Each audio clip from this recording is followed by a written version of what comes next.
Billboard Battalion broadcasting here now from the at the hall here, and would you believe that just had a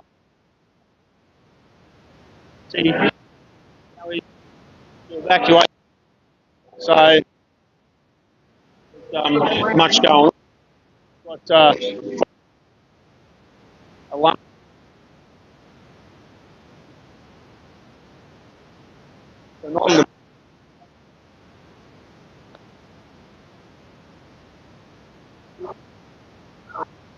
There is an active. Would you mind just exiting the building, please? Thank you. Thank you so much. All right. Another seat. I need you away from the yellow cup area, please. Coming out into. You heard it.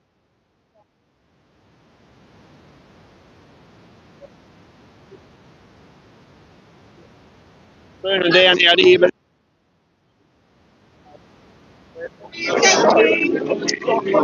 where can't see a whole lot of sense in stepping out from under a roof into the pouring rain if there's no actual fire. But anyway, this is what we're dealing with. Have to run the risk. So we're still being told to move out further. Anyway, all right. So that's what's here. Hello, we've got our. I might have moved as far as I feel like moving. Yeah, I reckon so too, Tony. We've got the Western Australian contingents turned up here, and now we've turned on the rain and the power alarm. I think I heard rain on the roof above the stage. A really heavy shower. Yes, we've had a few of them. Makes a coffee smile more than rain on the roof. Yes, no, I think we've do them in the rain. Yeah. But anyway, so we have had an alarm. We have had. What are the chances of that happening right now at this particular point? You have to wonder whether there wasn't a bit of intervention. Well, we've just had the Prime Minister here and the Victorian Premier, and now they've declared an emergency. I mean, apparently, when the Premier tried to leave, the tractors had blocked it. I about. We'll cover that soon, but apparently, I don't know, they had to pull some gates out or something to get her car out. Yeah, I'm not sure, but you know, the based politicians, we understand and we care. No, you don't. If you understood and you cared, you would do something. Something more than just talk about it. Well, this is what deal with, Tony, is that they continually tell us what they're doing, how much they appreciate it, and how much our country relies on it, and then the policies that they undertake. Great friend and a mentor. He's quite a lot older than I am, but he always says to me, "Tone, talk's cheap." It is. Talk's cheap. Oh, and when you take talk and you.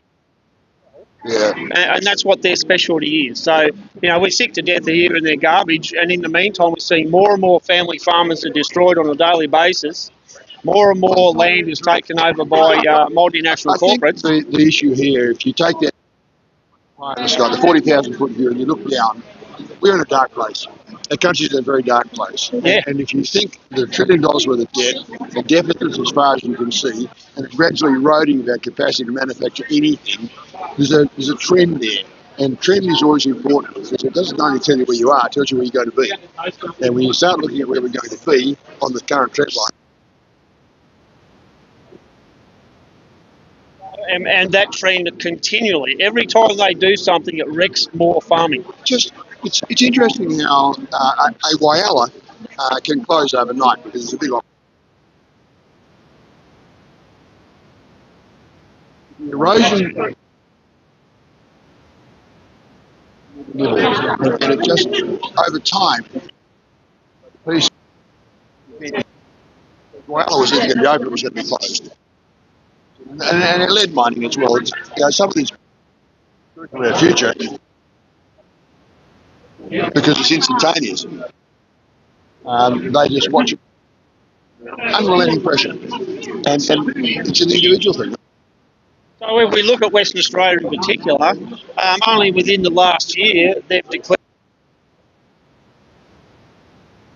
Right. And It's interesting. Flock of over 40 million sheep in the 1990s. 40 million sheep. We're down to about 8 million now. 1/5 of what we had then. That tells a story. 1/5, for crying out loud. We've watched the death of an industry that's it's not just live export that's done that, but and it's lost faith. And younger farmers today are saying, I'm not going back there again. Last time I was there, you took the benefit of me. well, I think that Tony, and we're dealing with Tony Seabrook here, who is the president of the West Australian Pastoralists and Grazing Association. So, the minute that they make, you know better than in WA, the amount of we've seen the destruction of ewe flocks that had yes, and the trucks turn up and the whole flock is gone in a couple of days. Lining up the kid to come back in. Right. Start bringing you in. Hey, it makes them memorable day out of it. so, Let's go should interview in Palmer too. Sorry? I should interview in Palmer as well. They should. Is he here? He's over there. Okay.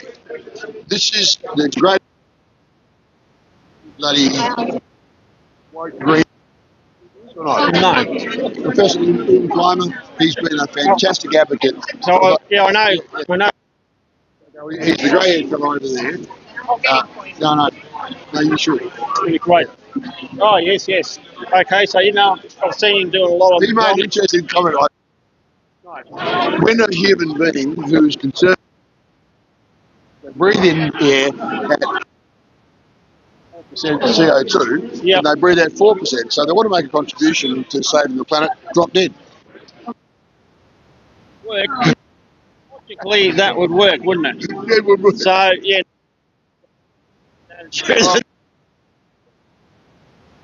this is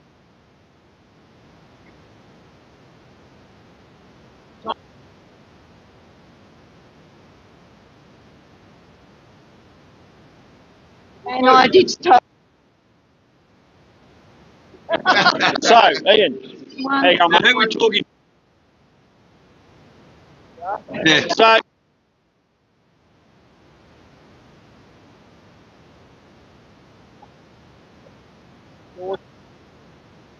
about talk about and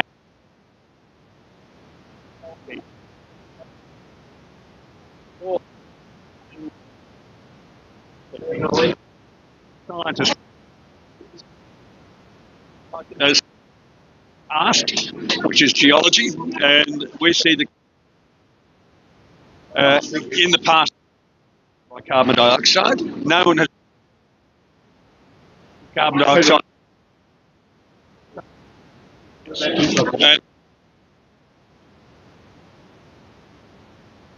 yes, Change the world and wants to go against all the known science.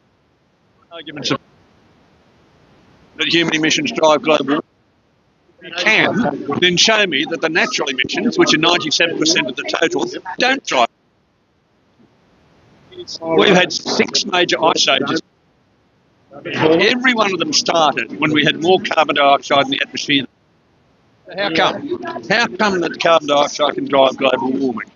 And the third, and measure cause. We get carbon dioxide increased. So it's not carbon dioxide.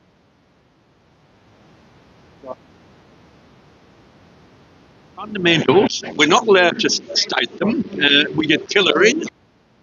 Skeptic or a what I do is give the science, and if you want to argue, yeah. You know, even when it was rubbish, absolute crap, and now they change. So, it's a very take a shot of it because now you can buy them for if you You know, the ones that the government now rely on and the climate hysteria rely on the scientists are just coming out of the woodwork to. People are eminently unemployed. Is the government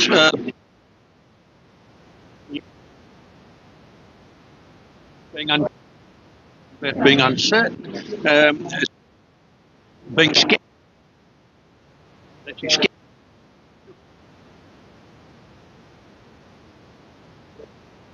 People who are dealing with propaganda. And this is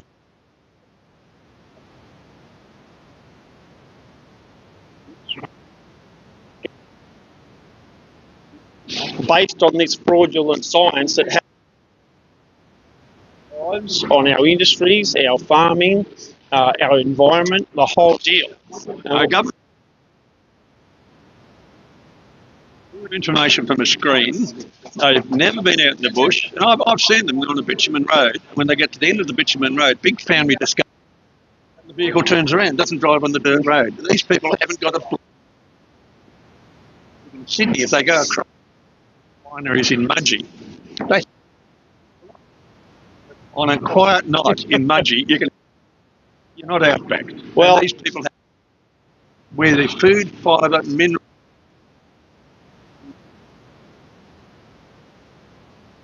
Propaganda. You know. Well, if we go, I'm not sure if you're familiar with the Murray-Darling Basin plan here in Australia. There's a plan to.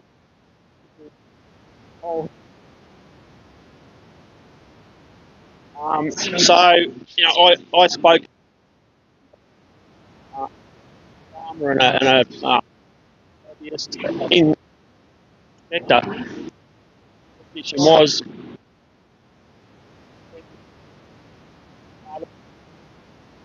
something that supports our policies.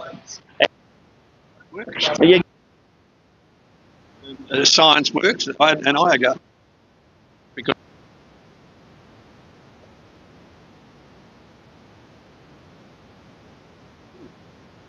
that humans cannot be validated by.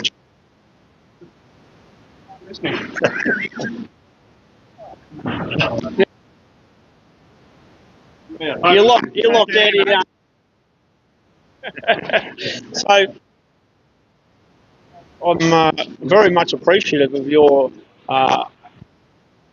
because we have so many people who say, "Oh, the science is settled." Well, the settled.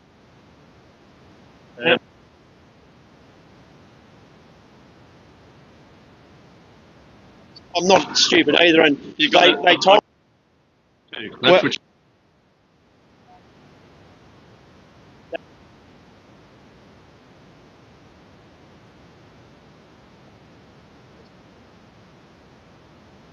getting big.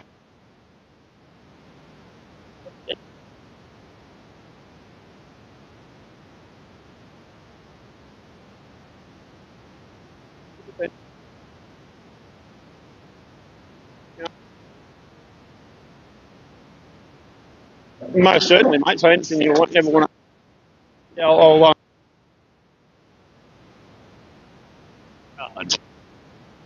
thanks. Get off the.